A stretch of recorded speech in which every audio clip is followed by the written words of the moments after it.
என் பிள்ளையே, ஆலய தரிசனம் உனக்கு கொஞ்சம் நிம்மதியை தந்திருக்கும்.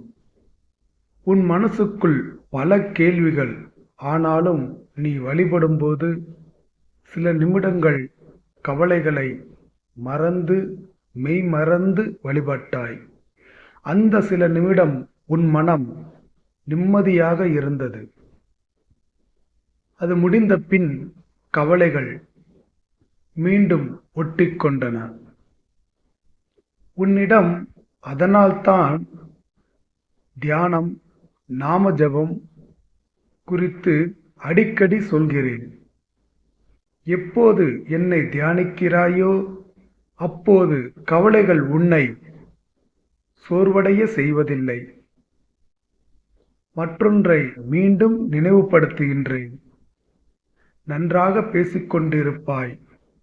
நடுவில் நீ நகைச்சுவையாக நீ பேசினாலும் அதனை அவர்கள் அவ்வாறு எடுத்துக்கொள்வதில்லை. என்ன பேசுகிறோம் என்பதை நன்கு கவனி. பேசும் வார்த்தைகள் யாரையும் காயப்படுத்துகிறது என்றால் தவிர்த்துவிடு. உன் மனதில் நீ பேச நினைக்கின்ற பிரச்சனைகளை அந்த நபருடன் பேச முடியாமல் மனதில் பேசி ஒத்திகை பார்க்கிறாய். அப்போது உனக்கு கோபமும் அழுகையும் வெடிக்கிறது மனதில்.